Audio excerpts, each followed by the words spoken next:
She tells me I am a straight girl. Her elbows on the counter, her smile unbuttoned like a waistcoat. I am being outed in a gay bar.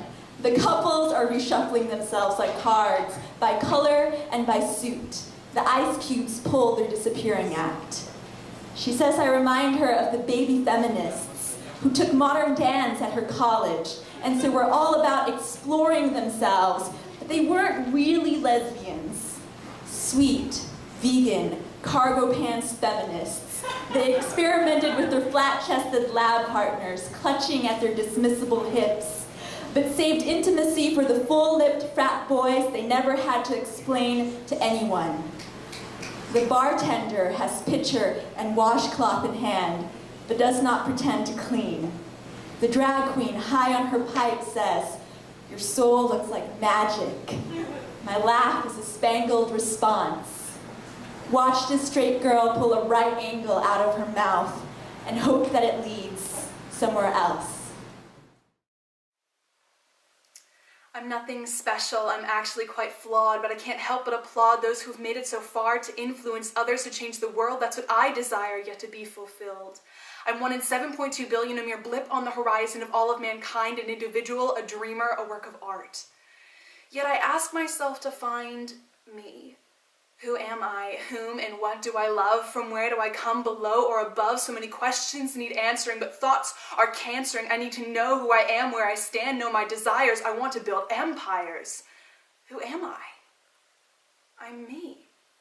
A shy but powerful me. One in need of guidance with a great aptitude for science. One who clings to memories so they may be of enemies. One of passion and dignity, hoping to somehow implicitly make my mark.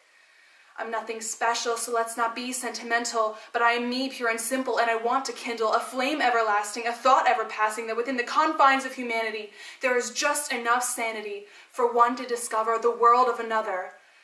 And if one only knew, who are you? I am not black.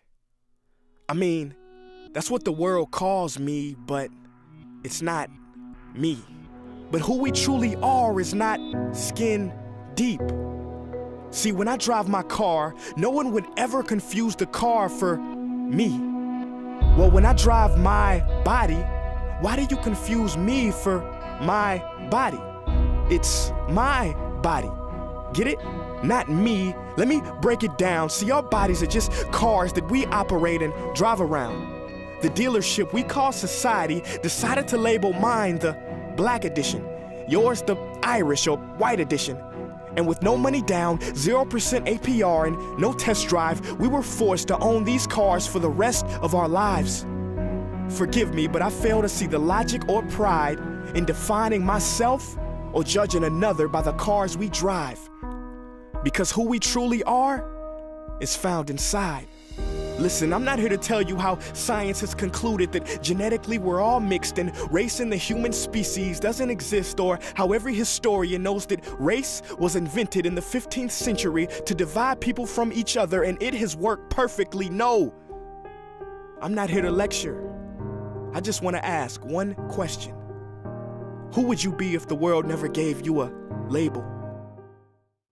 These things when you first see me, because statistics help you to classify me. My hair is Afro-kinky, so that means it's messy, but if I wear weave, then I have issues with my identity, and God forbid that anyone should find out that my boyfriend's white. Because that just means I want my kids to be liked. I am all these things when you first see me, because stereotypes help you to classify me. But I was given a life to live it. So let me live it. Let me discover, breathe, and be it, because I am not the stereotypical cliche of whatever you imagine me to be. I am not here to be boxed in within the framework of a system that has the majority of the population believe in that they are whoever you say they are. And the truth is whatever you say it is. This city is beauty, unbreakable, and amorous as eyelids. In the streets, pressed with fierce departures, submerged landings, I am innocent as thresholds, and smashed night birds, lovesick as empty elevators. Let me declare doorways, corners, pursuit.